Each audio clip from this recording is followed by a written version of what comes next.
मेरा नाम डॉक्टर नेहा शर्मा है। हाल ही में पश्चिम बंगाल में आरजी आर मेडिकल कॉलेज के अंदर एक ऑन ड्यूटी पीजी रेजिडेंट के साथ बहुत ही ब्रूटल रेप और उसके बाद मर्डर कर दिया गया।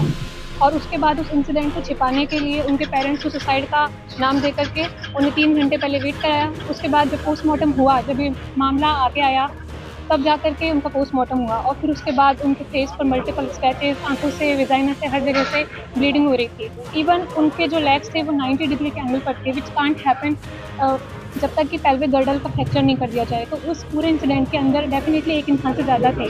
उनके बॉडी से 150 ml हमें सीमन भी मिला है ऑटोप्सी रिपोर्ट के अकॉर्डिंग। और ये एक इंसान का काम नहीं हो सकता। It was a gang rape and then brutally murdered and she was tortured. उसके बाद गवर्नमेंट इस चीज़ को छिपाने की कोशिश कर रही है और हम चाहते हैं कि उन्हें जस्टिस मिले। और जब तक उस चीज़ का मतलब पूरा वो नहीं हो जाता, न्याय नहीं मिल जाता, तब तक ये जो हड़ताल है चलती रहेगी। और इसीलिए पूरे देश के जितने भी डॉक्टर्स हैं वो उनके समर्थन में हैं। We want justice and we want justice. वहाँ की पुलिस प्रशासन जो अभी वहाँ के जो सस्पेक्ट हैं संजय वाई जिन्हें अरेस्ट किया गया है, वो वहाँ के बिल्डिंग से फ्राइडे को निकलते हुए पाए गए थे। और वहाँ पर एक ब्लूटूथ डिवाइस मिला था जिससे उनका मोबाइल फ़ोन जब उन्हें पकड़ा गया, क्योंकि वो थोड़ा संदिग्ध मिल रहे थे, घूम रहे थे, तो उन्हें जब अरेस्ट किया गया तो उससे वो मतलब कनेक्ट हो गया ब्लूटूथ डिवाइस। पर बात यह है कि वो इंसान खुद एक सिविल वॉलंटियर है कैलकाटा पुलिस के, तो उन्हें कभी भी हॉस्पिटल में आने जाने की परमिशन थी। और सबसे बड़ी बात, वो इस तरह की घटिया हरकत करने के बाद में पुलिस प्रशासन का जो शेल्टर होता है वहीं पे जाकर के वो इंसान वहाँ जाकर के सो गया। बिकॉज लॉ की तो हमारे देश में कोई वैल्यू ही नहीं बची है। क्रिमिनल्स इतने बड़े बड़े क्राइम करने के बाद ये जानते हैं कि न्याय तो मिलेगा नहीं, और उसके बाद अगर मिलेगा तो इस चीज़ में कई साल लग जाएंगे। तो वो इंसान इस तरह की घटिया हरकत करने के बाद सो गया।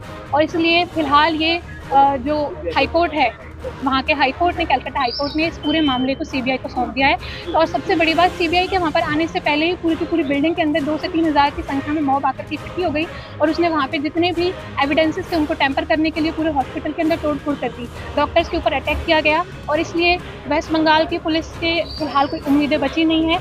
इसलिए हम लोग यहाँ पर पूरे देश के लोग प्रोटेस्ट कर रहे हैं, जिससे कि इस पूरे मामला की जल्द से जल्द जांच हो और जो भी क्रिमिनल्स हैं उनको अरेस्ट किया जाए, उनको पनिशमेंट मिले, इवन उनको तो फांसी दे देनी चाहिए। आवाज़ और बुलंद हो, उसके लिए आगे का क्या करेगा? जब तक हम लोगों को न्याय नहीं मिलेगा, जब तक उस पूरी प्रशासन मतलब इस पूरी मामले की जांच नहीं हो जाती और जब तक कि आरोपियों को सजा नहीं मिल जाती, तब तक अनिश्चितकालीन तौर पे हड़ताल चलती रहेगी। पहले हम लोगों ने नॉन इमरजेंसी सर्विसेज को बंद किया था, बट अब इमरजेंसी सर्विसेज को भी बंद कर दिया जाएगा। और हम चाहते हैं कि गवर्नमेंट इस चीज़ को जल्द से जल्द देखे। और सबसे बड़ी बात यह हो रहा है कि लोगों को लग रहा है सिर्फ और सिर्फ मेडिकल्स की प्रॉब्लम है। They are not looking it कि ये एक वुमन के साथ गलत हुआ है। इस कंट्री की बहुत ज़्यादा पॉपुलेशन है जो कि वुमन है, बावजूद उसके भी इस चीज़ के ऊपर कोई ध्यान नहीं दे रहे। लोगों को लग रहा है मेडिकल्स की प्रॉब्लम है, उन्होंने हमें अलग कर दिया। They are not looking it कि वुमन सेफ्टी तो इस देश में बची नहीं है। India is the second country in the world जहाँ पे 75% doctors face physical violence. China के बाद हम सेकंड नंबर पे चल रहे हैं, उसके बावजूद भी कोई इस चीज़ पर ध्यान नहीं दे रहा है। और अगर ऐसे ही चलता रहा तो ये प्रोटेस्ट चलती रहेगी। तो